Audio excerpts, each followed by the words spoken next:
दोस्तों ये देखें, मेरे परिंदों की हालत देखें, ये कितने बर्बाद हो चुके थे। ये वो राज है जिससे मैं 1 से 1.5 साल बाद पर्दा उठा रहा हूँ। आप लोगों से मैंने छुपाया ताकि आपको मैं सही वक्त पे दिखाऊं, ताकि आप लोगों में मोटिवेशन हो। अब आपको मैं दिखाऊंगा, बताऊंगा, सिखाऊंगा कि किस तरह इन बर्ड्स को सही किया गया और उसके बाद ये बर्ड्स किस तरह से भर भर के बच्चे दे रहे हैं। तो आपको अभी दिखा देते हैं। माशाल्लाह देखें कितने बच्चे हैं, माशाल्लाह के बच्चे ज़्यादा हैं और खिलाने वाले कम हैं, और जो पेरेंट्स खिलाने वाले हैं वो हाथ जोड़ के भाग रहे हैं। माशाल्लाह माशाल्लाह कहते जाएं, अल्लाह पाक ने खसूसी करम किया हुआ है और इतनी अच्छी ब्रीड मेरे पास आ रही है। तीसरा क्लच है कि बच्चे बेताशा आ रहे हैं और इनको फीड कराने के लिए पेरेंट्स यानी बड़े बर्ड्स ही कम पड़ गए हैं माशाल्लाह। और जो गलती से आता है नीचे उन्हें फीड कराने के लिए, सब उस पर हमला करते हैं, वो अपनी जान बचा के भाग जाता है और ये मंज़र देख के बहुत खुशी होती है। ये देखिए, मैंने आपको उस तरफ का कोना दिखाया था, अब इस कॉर्नर पे दिखाता हूँ। माशाल्लाह कितना काउंट बैठा हुआ है, ये देखें। माशाल्लाह बोलते जाएं और वीडियो देखें, बहुत इंटरेस्टिंग वीडियो है ये। अस्सलाम वालेकुम दोस्तों, मैं हूं मुश्ताक खटक, आप देख रहे हैं YouTube channel Mushtaq birds academy. दोस्तों ये वीडियो आप लोगों के लिए मोटिवेशनल वीडियो है, आपको मोटिवेट करेगी। जो बर्ड्स की हॉबी में दिल बर्दाश्ता हो जाते हैं, हार जाते हैं, उनको मोटिवेट रखेगी और उन लोगों को ये साबित करके दिखाऊंगा इंशाल्लाह कि किस तरह से बर्ड जो है, ख़राब बर्ड्स भी सही हो सकता है। बहुत से लोग इन चीज़ों को देखते हुए अपना नुकसान करते हैं, अपने सेटअप तबाह कर देते हैं, बेच देते हैं, सस्ते दामों बेच देते हैं, परेशानी का शिकार हो जाते हैं, बौखलाहट का शिकार हो जाते हैं। तो उनकी ये सारी चीज़ें इस वीडियो में दूर होने वाली हैं और साथ ही आप लोगों को ये अंदाज़ा भी हो जाएगा कि मैं आप लोगों के लिए बर्ड्स के शौक़ के लिए और आप लोगों को नुकसान ना हो, कितने पेशेंस, कितना सब्र रखता हूँ और कितनी दूरअंदेशी से काम रखता हूँ कि 1 साल से ज़्यादा का अरसा गुजर गया है इस वीडियो को संभाले हुए, सिर्फ इसलिए कि एक वक्त आएगा कि मैं आपको ये वीडियो दिखाऊंगा और साबित करूंगा, सबूत के साथ दिखाऊंगा, क्योंकि मैं वही बात आप लोगों को बता रहा हूँ जो तजुर्बे की बुनियाद पर होती है। देखें दोस्तों, आप किसी काबिल, किसी कामयाब आदमी की बातें सुनकर आप काबिल किसी हद तक और कामयाब किसी हद तक ज़रूर हो सकते हैं, लेकिन आप उसको क्रॉस नहीं कर सकते। उसकी वजह ये होती है क्योंकि देखें, जो आपको बता रहा है ना, वो उतना ही बताएगा जितना इल्म उसके पास है, और वो आपको अपनी सक्सेस की स्टोरी सुनाएगा, आपको सक्सेस ही बताएगा, ये अच्छा अमल है, ये अच्छा अमल है, ये अच्छा अमल है। उस अमल से लेके अगर आप फॉलो करेंगे उस अमल को, तो आप उस तक ही पहुँच सकते हैं, बंदे तक ही पहुँचेंगे ना, क्योंकि जितना उसने बताया आप उस हद तक ही पहुँचेंगे। लेकिन उससे कम वक्त में उस जगह पे पहुँचना, या उससे कम वक्त में या उतने ही वक्त में उसको क्रॉस कर लेना, ये आपको उसके फेलियर से सीख के मिलेगा। उसकी वजह ये होती है कि एक बंदा जो आपको बता रहा है, उसने बहुत सारे फेलियर फेस किए हैं, उस फेलियर से उसका टाइम भी रुका है, उसका वक्त भी बर्बाद हुआ है, उसका पैसा भी बर्बाद हुआ है, और वो पीछे आया है। जब देखें हम ठोकर खाते हैं ना, नुकसान खाते हैं, तो हम अपना पीछे आ जाते हैं। कोई इतना बड़ा नुकसान खाता है, कहता है यार मैं तो 2 साल पीछे आ गया हूँ। कोई कितना खाता है, मैं यार इतने महीने पीछे आ गया हूँ। वो दोबारा फिर जमा करता है पैसे, या उस एनर्जी जो भी जिस काम में लगी होती है उस एनर्जी को, उस वक्त को गेन करता है, फिर दोबारा से बढ़ता है। लेकिन जो शख्स, जो कामयाब शख्स आपको अपने फेलियर भी साथ साथ बताता रहे, तो आप उस फेलियर पे फोकस करोगे, और जब उस स्ट्रगल के दौरान आपके पास ऐसा मोड़ आ जाएगा तो आप क्लिक कर जाओगे कि फलाने बंदे ने बताया था कि मेरी ज़िंदगी में इस तरह का मोड़ आया था और मैंने ये फैसला लिया था जो कि गलत साबित हुआ, जो उसका फेलियर था और नुकसान उठाया उसने। तो आप वो अमल नहीं करोगे, आप दूसरी गली से निकल लोगे, पतली गली से। समझ आ रही है बात? तो जो कामयाब शख्स आपको अपने फेलियर भी बताए, या जो कामयाब शख्स आपको बता रहा है अपनी स्टोरी, आप उसके फेलियर को छानबीन करें, रिसर्च करें, उसके फेलियर को पकड़ें, तो आप उससे अच्छे तरीके से, कम वक्त में अच्छे तरीके से कामयाब हो सकते हो और उससे आगे भी जा सकते हो, क्योंकि आप उस वक्त को बचा लोगे। इसी तरह मैं कोशिश करता हूं कि मैं अपनी सक्सेस के साथ फेलियर भी बताऊं। मेरे पास काफ़ी सारी वीडियो अवेलेबल है मेरे चैनल पे, जिनमें मैंने अपने फेलियर भी शो कराए। ये वीडियो भी एक फेलियर की तरफ ही आपको इशारा करेगी, लेकिन आप लोगों को ये पता चल जाएगा कि ये फेलियर टेम्परेरी होता है। अगर इस पर बर वक्त काबू पा लिया जाए और तरीके से काबू पा लिया जाए, तो ये फेलियर आपका प्रॉफिट में आ जाता है। जिस तरह अगर आपको पीछे से आवाज़ें आ रही हैं, तो ये बच्चों की आवाज़ें हैं, जो बच्चे अपने पेरेंट्स से फीड मांग रहे हैं। माशाल्लाह ह्यूज काउंट में बच्चे हैं, जो आप अभी वीडियो में आगे देख लेंगे। आपको दिखाऊंगा, पहले आपको फेलियर दिखाऊंगा, उसके बाद बताऊंगा कि किस तरह से उसका ट्रीटमेंट हुआ। बताता हूँ वजह क्या पेश आई थी। देखिए, जब मैं कराची में था, कराची से मैंने बर्ड्स पहले भेजे थे इस्लामाबाद, खुद बाद में आया था। तो बर्ड्स को सर्वाइव करने के लिए, एक ज़िंदगी गुजारने के लिए, कि बर्ड्स ख़राब ना हो, उड़े ना, मरे ना, तो एक जगह का अरेंज हुआ था, जो कि एक छोटा कमरा था, 6 बाई 6 का कमरा था। उसमें 200 पेयर लगा दिए थे, और उस कमरे की जो मेन नुकसान जो था, फेलियर जो था, वो ये था कि उसमें वेंटिलेशन के लिए या धूप के लिए छोटी खिड़कियां ही थी सिर्फ। अब परिंदों को फ्रेश एयर भी चाहिए और परिंदों को धूप भी चाहिए, तो उस कमरे में रोशनदान छोटे होने की वजह से फ्रेश एयर यानी हवा जो ताज़ी आती है, वेंटिलेशन का निज़ाम सही नहीं था और धूप भी नहीं आती थी। चूँकि परिंदों को धूप चाहिए होती है, परिंदों और कॉलोनी को धूप बहुत बेहद ज़रूरी है, वरना बैक्टीरिया और दीगर जो है ना मसले मसाइल पैदा हो जाते हैं। तो वहाँ पे सरवाइव कराया तो बहुत अरसा यानी कि 6 महीने 7 महीने के करीब वहाँ पर परिंदे रहे। तो उनमें जो है ना माइट्स लाइट्स इस तरह की चीज़ें पैदा हो गई धूप ना लगने की वजह से। वहाँ पर शावरिंग का सिस्टम इतना प्रॉपर नहीं था, क्योंकि छोटा कमरा था तो भूसा भरा रहता था उसमें कंगनी का। तो वो जो है ना कोई भी पानी वाटर बॉटल उसमें जाता था, जिसमें अब पानी डाला भूसा भर जाता था। छोटी जगह पे पेड़ ज़्यादा थे, खाते ज़्यादा थे, जगह तंग थी, फर्श में भूसा था वो चले जाता था। वो पानी पी के उनको जो है ना कमज़ोरी हो रही थी। और फिर ऐसी कंडीशन में जहाँ पे भूसा हो वहाँ पर आप शावरिंग नहीं कर सकते। अब शावरिंग ना करने की वजह से क्या हुआ, शावरिंग ना करने की वजह से उनमें जो है ना जुएँ माइट फ्लाइज जो झाड़ते हैं अपने आप को फ्रेश होते हैं, इनकी हैबिट होती है, उससे स्ट्रेस पैदा होने लग गया। धूप नहीं आ रही उससे स्ट्रेस पैदा होने लग गया। धूप नहीं आ रही तो उससे लाइस माइट्स इस तरह की चीज़ें मरने का खतरा जो है वो ख़त्म हो गया, क्योंकि धूप जो है बहुत सारे जरासीम को ख़त्म कर देता है। इसके अलावा फ्रेश एयर नहीं आ रही जिससे स्ट्रेस लेवल बढ़ रहा है। तो ये सारी चीज़ें मिलकर परिंदों को बर्बादी की तरफ लेके जा रही थी। और जो नेचर के ख़िलाफ़ चीज़ जाती है तो वो स्ट्रेस का बायस बनती है और बड़ी डिजीज़ें सामने आती हैं। हमारे लिए सबसे अव्वलिन तरजीह थी कि परिंदे जो है ज़िंदा रहें, ज़िंदा रहेंगे तो फिर आगे जाएंगे। तो इस हवाले से जो है फिर मैं शिफ्ट होकर मैंने सर्चिंग करी, घर ढूंढा। घर ढूंढने के बाद आपके सामने पिंजरा बनाया। जिन लोगों ने ये चीज़ नहीं देखी कि पिंजरा कैसे बनाए क्या है या सीखना चाहते हैं, तो ये देखें, ये स्क्रीन पे आपको दिख रहा है, ये इसका थंबनेल है वीडियो। मेरी वीडियो में जाएँ तो ये थंबनेल आपको दिखेगा और ये इसका लिंक दे रहा हूँ। यहाँ पर अगर आप क्लिक कर देंगे तो ये वीडियो देख लेंगे कि ये पिंजरा किस तरह से बना था। पिंजरा बनने के बाद फिर हमने जब परिंदे लेकर आए वहाँ से, तो उस वक्त जो कंडीशन थी इस कॉलोनी में, ये अभी मैं वीडियो लगा रहा हूँ और वीडियो के साथ साथ आपको एक्सप्लेन भी करता जाऊँगा और आपको बताया भी जाएगा कि किस तरह से इसको मतलब मुकम्मल एक ट्रीटमेंट की तरफ लेकर गए। और फिर बताऊंगा कि ये वही बर्ड्स हैं और माशाल्लाह ढेर सारे बच्चे वो दे रहे हैं और इस वक्त माशाल्लाह ब्रीड भी आ रही है। वही बर्ड्स हैं, वही सब कुछ है, थोड़ी सी मेहनत तवज्जो थी।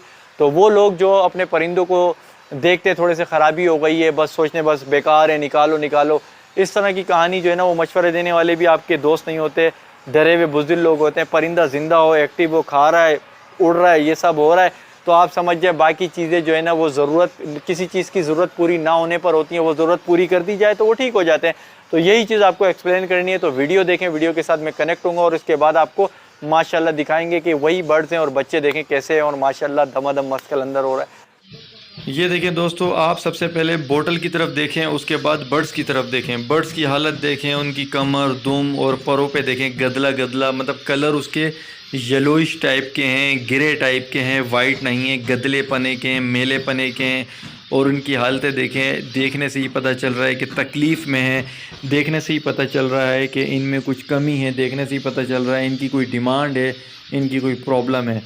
जैसा कि ये इस तरह का सिलसिला हो जाता है तो लोग क्या करते हैं, मिसाल के तौर पे अगर मैं हिम्मत हार जाता या मुझे अवेयरनेस नहीं होती और मुझे कोई ये मशवरा देता कि यार तुम्हारे सारे बर्ड्स ख़राब हो गए हैं, ये तो ब्रीड ही नहीं करेंगे, इनको बेच दो, तो मैं क्या करता, मैं बेच देता कि यार इनको बेच देता और नए लेता। अब इनको जब मैं बेचता तो ये नस्ल भी चली जाती और मुझे अच्छे दाम भी नहीं मिलते। अव्वल तो कोई अंधा ही होता जो इसे ख़रीदता और सब यही बोलते कि यार ये तो कंडम माल है। तो इस तरह की कंडीशन में देखें जब बर्ड्स, अब आप गौर करें, देखें यहाँ पे खुजा रहे हैं अपने आप को, देखें ये देखें, ये खुजा रहे हैं। ये खुजाना इस चीज़ को ज़ाहिर करता है कि ये इरिटेट हो रहे हैं, ठीक है, स्ट्रेस में हैं और कोई चीज़ इनको मुसलसल तंग कर रही है, खून चूस रही है, काट रही है, ठीक है। तो ये वाली कंडीशन जब थी तो मैं समझ गया हूँ, क्योंकि मुझे मालूम था जिस जगह पे ये रखे गए थे उस जगह पे धूप नहीं थी, फ्रेश एयर नहीं थी और क्राउडी इन्वायरमेंट था, स्पेस जो है ना वो कम था। तो इसीलिए मैं इस इंतज़ार में था कि जब मेरे पास खुली जगह हो जाएगी तो मैं इसे खुली जगह पे जब मैं लाऊंगा तो इनको एक खुला माहौल मिलेगा, इनको धूप मिलेगी, इनको मल्टीविटामिन मिलेंगे, इनको ग्रीन फूड मिलेगा, इनको नहाने को शावर मिलेगा, इनको माइट्स लाइस के स्प्रे मिलेंगे। तो इस तरह से ये करते कराते अब आगे देखेंगे कि यही बर्ड्स हैं और इनके रिज़ल्ट देखें, नताइज देखें आगे। दोस्तों वीडियो देख ली, आपको एक्सप्लेन भी कर दिया, आपने देख भी ली उनकी हालत क्या थी। अब मैं आपको बताता हूँ कि इसका ट्रीटमेंट किस तरह से हुआ, ठीक है। इसका ट्रीटमेंट इस तरह से हुआ कि आपने वो बोतल भी देखी थी कि उसमें मल्टीविटामिन पड़े हुए थे, पानी में मल्टीविटामिन दिए जिसमें लाइसोवेट है, वाइडेलिन एम है, मेडिडेक है, इस तरह के सिरप हैं जो कि मैंने आपको एक्सप्लेन किए हैं, इंडिविजुअल वीडियो में भी एक्सप्लेन किए हैं और एक वीडियो मेरी माशाल्लाह बड़ी वायरल जा रही है जिसका थंबनेल ये देखें, स्क्रीन पे आपको दिख गया है। ये थंबनेल मेरी वीडियो में जाएं, ये थंबनेल जिस पे होगा उसे देखें। और अगर जिन भाइयों को नहीं मिल रही तो ये लिंक दे रहा हूँ, ये इस लिंक पे क्लिक करेंगे तो इस वीडियो की तरफ आ जाएंगे ताकि आपको पता चल जाए कौन कौन से ये विटामिन के सिरप हैं और किस तरह से देने, ये मैंने इन्हें दिए। इसके अलावा मैंने इन्हें जो है ना वो नहलाया पिंकी के पानी से। पिंकी का पानी क्या होता है, पोटेशियम परमैंगनेट एक केमिकल है जो कि पंसारी की दुकान से मिलता है, पहले मेडिकल की दुकान से मिलता है, पंसारी की दुकान से मिलता है। मैंने उनसे नहलाना शुरू कर दिया ताकि ये जल्द अज जल्द उसमें गोते खाएं और वो जो पिंकी का पानी है वो इनके पैरों में जाए और इनमें के पैरों में जो माइट्स लाइट्स वगैरह खून चूसने वाले कीड़े जो इंसानी आँख से नज़र नहीं आते वो किल हो जाएं, क्योंकि पोटेशियम परमैंगनेट जो है पानी में जरासीम को किल करने के काम आता है। और बड़े बुजुर्ग पहले के दौर में कुएँ और टंकी पानी की जो होती है हमारे पीने की, उसमें इस्तेमाल करते थे ताकि जो गंदे जरासीम है वो मर जाएं। और पिंकी जो है, इसकी वीडियो जो है, ये थंबनेल देखें, ये इसकी वीडियो है, मेरी वीडियो में ढूंढ लें। अगर आपको ये वीडियो नहीं मिलती तो फिर आप इस लिंक पे क्लिक करेंगे तो आपको ये वीडियो भी मिल जाएगी। एक चीज़ और है, जब हम परिंदे लाए थे, जब हम जिस जगह पे रखा था और मैं यहाँ अपने सेटअप पे बना चुका था ये, तो हमने जब ला के जब हमने छोड़ा, हमने डायरेक्ट नहीं छोड़ा था इन परिंदों को। एक प्रैक्टिस की थी हमने, इन परिंदों के सर को पकड़ा था, सर को पकड़ लिया, बाकी जिस्म लटका हुआ था, सर पकड़ लिया और हमने एक तशले में, एक थाल में, एक ट्रे में कुपेक्स पाउडर को निकाल लिया था। और कुपेक्स पाउडर उठा के हमने गर्दन के अलावा, यानी सर के यूँ पकड़ के सर के अलावा पूरे जिस्म पे हमने कुपेक्स पाउडर डायरेक्ट डाला था। तो सारे बर्ड्स के परों में, जिस्म पे कुपेक्स डाला और थोड़ा सा झाड़ा और फिर छोड़ा, हमने रिलीज़ किया खाली कॉलोनी में, ताकि जो भी इसके पास जरासीम है परिंदों के अंदर, खून चूसने वाले कीड़े हैं, वो डायरेक्ट किल हो जाएं। उसके बाद से जो है ना 2-3 दिन के बाद जो है ना मैंने ये पिंकी के पानी से नहलाना शुरू कर दिया, लेकिन धूप के वक्त नहलाना शुरू किया।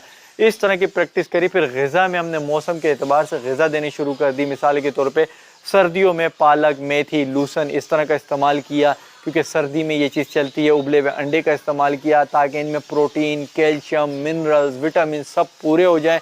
और इनको नहलाने के लिए भी दिया ताकि इनको अपनी एक नेचुरल लाइफ की तरफ लेके आया जाए। तो इससे जो है ना इन्होंने ग्रोथ करना शुरू कर दी। और फिर गर्मियों में, गर्मी के हिसाब से जिस तरह मेरी ढेर सारी वीडियो बनी है गर्मियों में क्या क्या देते हैं मैं यहाँ बता भी देता हूँ। देखें, गर्मियों में मैंने इसको ग्रीन फूड में इनको टिंडा, लौकी, गाजर, मटर, बंद गोभी, सलाद का पत्ता, ये चीज़ें देना शुरू कर दी। और मल्टीविटामिन में यही सारे सिरप देना शुरू कर दिए, बारीक कंगनी सिर्फ दी, कटल बोन फिश दिए, हर वो चीज़ जो देनी चाहिए। ग्रिड जिसमें शामिल है, ग्रिड का इस्तेमाल रखा ताकि इनको हर चीज़ जो कमी इनमें हो चुकी है वो दूर हो जाए।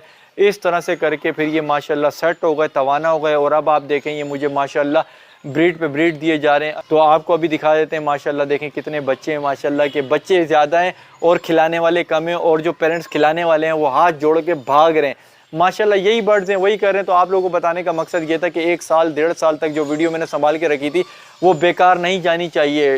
अगर आपकी मोटिवेशन के लिए मैं वो वीडियो संभाल के रखा था, बना के रखा था, बता रहा हूँ, सिखा रहा हूँ, दिखा रहा हूँ, तो अपने किसी भी बर्ड्स को जो इस तरह का आपको दिखे कि बीमार ना हो और कुछ मौसमी असरात या गलत जगह रखने पर इस तरह का शिकार हो, तो हरगिज़ ना घबराएं, उसमें कुछ नहीं होता। परिंदा फ्लाई कर रहा हो, परिंदा खा रहा हो, परिंदा सर जो है पैरों में ना डाला हो, सुस्त होकर ना बैठा हो, तो इसका मतलब वो बीमार नहीं है।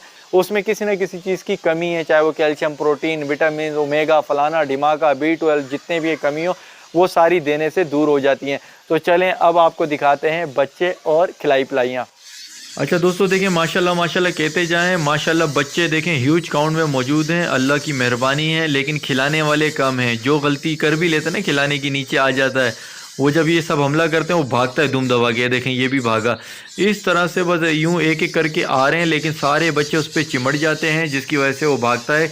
ये माशाल्लाह तीसरा क्लच है, यूँ समझ लें मेरे पास। और ये एक कोने वाला हिस्सा है, यानी कॉलोनी का एक कॉर्नर है। दूसरे कॉर्नर पे भी कैमरा जाएगा और वहाँ पे भी कुछ बच्चे मौजूद हैं और ये बिखरे हुए हैं, क्योंकि बच्चे कोनों कोनों में बैठते हैं। तो ये एक साइड का कोना है, यहाँ के मंजर आप देखें। अब दूसरी साइड का कोना आपको दिखाते हैं। ये देखें, ये दूसरी तरफ का कोना है, यहाँ पर भी ये फीडिंग चल रही है। आप देखें नेस्टिंग मटेरियल मौजूद नहीं है, क्योंकि मैं हॉस्पिटलाइज था तो नेस्टिंग मटेरियल शॉर्ट हो गया था। बहरहाल अब जो है इनकी तरफ तवज्जो देनी है, क्योंकि थोड़ी थोड़ी सेहत बेहतरी की तरफ जा रही है, शुक्र है अल्लाह का। अब आप ये देखें, ये सारे बच्चे मांगने वाले कितने और खिलाने वाला कितना है। इसी वजह से कहा जाता है कि सॉफ्ट फूड दें, ताकि जल्दी जल्दी जो बड़े बर्ड्स हैं वो खाएँ और वो ट्रांसफ़र करें, और जूद हज़म भी होता है। और ख़ुराक जो है ना बेताशा मल्टीविटामिन और ये सारी चीज़ें अवेलेबल रखें, ताकि एनर्जेटिक रहें और जल्दी जल्दी ग्रोथ करें। सॉफ्ट फूड, ग्रीन फूड, इसका इस्तेमाल जब बच्चे ह्यूज काउंट में आ जाएं तो करना चाहिए। माशाल्लाह मेरे पास अल्लाह रब्बुल इज़्ज़त बहुत बरकतें दे रहा है और बहुत ज़बरदस्त क्लच मेरे पास आ रहे हैं। ये देखें बच्चे माशाल्लाह, और ये कुछ ही दिनों में सेल्फ हो जाएंगे और तैयार हो जाएंगे और ऑलरेडी बुकड हैं ये सारे। तो ये देखें, ये पीछे भाग रहे हैं बच्चे, लेकिन वो जो है ना वो भागे जाते हैं, मुश्किल से गिरफ्त में आ जाता है तो एक दो के मुंह में डाल देता है दाना, उसके बाद जब सारे आ जाते हैं तो फिर ये भी भाग जाता है। तो इस तरह से सुबह से लेकर शाम तक कॉलोनी में ये चलता रहता है। और यही चीज़ है जो तमाम बर्ड लवर चाहते हैं, और मेरी दुआ है अल्लाह रब्बुल इज़्ज़त तमाम बर्ड लवर्स जितने भी हैं मेहनत कर रहे हैं उनको ये बरकतें दें। अच्छा, दिखाने का मकसद ये था, देखें ये वही बर्ड्स हैं जो कितने ख़त्म शुद्ध हो गए थे, बिगड़ चुकी थी जिनकी हालतें जो वीडियो में आपने पहले देखी, और सूरज ना लगने पे, खुराक ना होने पे, और उन्हीं के अब देखें बच्चे हैं, क्योंकि उनको अच्छी खुराकें दी गई, देखभाल की गई। जहाँ पर मेहनत की जाती है अल्लाह मेहनत का सिला देता है। मैंने इनकी देखभाल की जितनी मैं कर सकता था, और करनी तो इससे भी बेहतर चाहिए, लेकिन जितना मेरी वस में था उतना किया, और अल्लाह रब्बुल इज़्ज़त देखें उसके रिज़ल्ट भी दे रहा है। वही बर्ड्स हैं, देखें खूबसूरती में भी आ गए, और बच्चे देखें माशाल्लाह माशाल्लाह माशाल्लाह। तो दोस्तों उम्मीद करता हूँ ये वीडियो आपको पसंद आई होगी। वीडियो पसंद आई है तो वीडियो को लाइक कर दें, चैनल पर नए चैनल को सब्सक्राइब कर दें। मिलेंगे नए टॉपिक पे नई वीडियो के साथ। अपना बेहद ख्याल रखिएगा। अल्लाह हाफिज़।